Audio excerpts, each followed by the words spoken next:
బాబాసాహెబ్ అంబేద్కర్ జయంతిని పురస్కరించుకొని మంచిర్యాల్ నడిబొడ్డు మీద ఎమ్మెల్యే ప్రేమ్సాగర్ రావు గారి అధ్యక్షతన మరి ఈ కార్యక్రమానికి ముఖ్య అతిథులుగా ఉప ముఖ్యమంత్రి బట్టి విక్రమార్క గారు, ఆర్టీ శాఖ మంత్రులు శ్రీధర్ బాబు సార్ గారు, అదేవిధంగా సురేఖ మేడం గారు, వేదిక మీదున్న అతీరత మహోరతులకి, అదేవిధంగా వేదిక మీదున్న అక్కా చెల్లెలకి, కాంగ్రెస్ పార్టీ కుటుంబ సభ్యులకి, అదేవిధంగా అంబేద్కర్ వాదులందరూ కూడా మనస్ఫూర్తిగా జై బాపు, జై భీమ్, జై సంవిధాన్.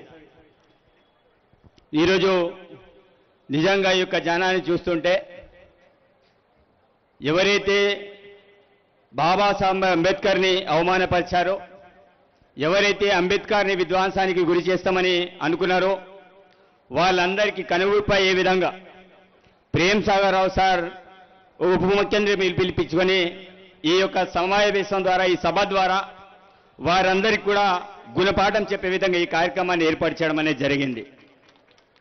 నిజంగా ఈరోజు దేశంలో జరుగుతున్న పరిణామాలను బట్టి మా జాతీయ అధ్యక్షులు మల్లికార్జున్ ఖర్గే గారు, మా రాష్ట్ర అధ్యక్షులు మహేష్ కుమార్ గౌడ్ గారు, మా మంత్రివర్గం, మా ముఖ్యమంత్రి ఆది నాయకత్వం, దేశ ఆది నాయకత్వం కూడా ఆలోచన చేసి దేశంలో విధ్వంసం స్టార్ట్ అవుతుంది, బాబాసాహెబ్ అంబేద్కర్ని అవమానపరుస్తున్నారు, ఒకడు రాజ్యాంగాన్ని మారుస్తామంటున్నారు, తప్పకుండా దీన్ని ప్రజలకు తీసుకెళ్లాలని ఒక సదుద్దేశంతో జై బాపు, జై భీమ్, జై జవహర్ కార్యక్రమాన్ని కార్యాచరణ రూపొందించడం అనేది జరిగింది.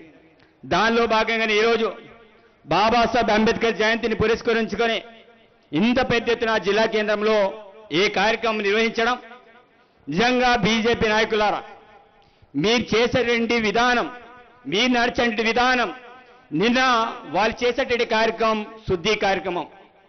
నిజంగా బీజేపీ వాళ్ళకి అంబేద్కర్ని తాకే హక్కు కూడా లేదు. ఈరోజు అంబేద్కర్కి దండేసే హక్కు కూడా వాళ్ళకి లేదు.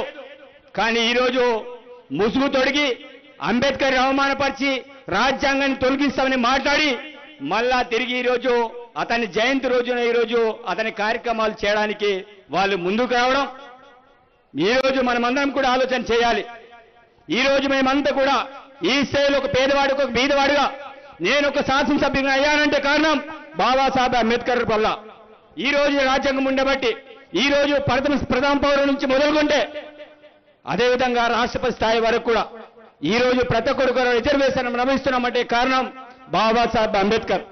మరి ఆ అంబేద్కర్ విధానాన్ని, రాజ్యాంగ యొక్క ఫలాన్ని క్షేత్రస్థాయిలో తీసుకెళ్లడానికే ఆది కాంగ్రెస్ పార్టీ ఆది నాయకత్వం ఇలాంటి కార్యక్రమాన్ని చేపట్టింది. దానిలో భాగంగానే ఈ రోజు ఈ కార్యక్రమాన్ని ఇక్కడ ప్రత్యేకించి ఏర్పాటు చేయడం, అదేవిధంగా కాంగ్రెస్ పార్టీ కుటుంబ సభ్యులారా మీరు ఈ యొక్క కార్యాచరణని క్షేత్రస్థాయిలో తీసుకెళ్ళండి.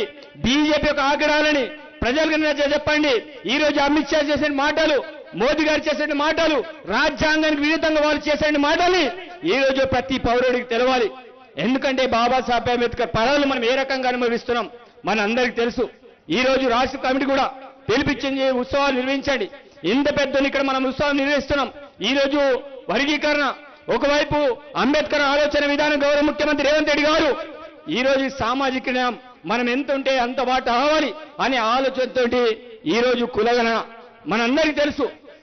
స్వాతంత్రానికనే ముందు కులగణన జరిగింది. తదనంతరం ఈ రోజు మరి తెలంగాణ రాష్ట్రంలో తర్వాత కులగణన స్టార్ట్ అయింది. అంటే ఇది ఏంటిది?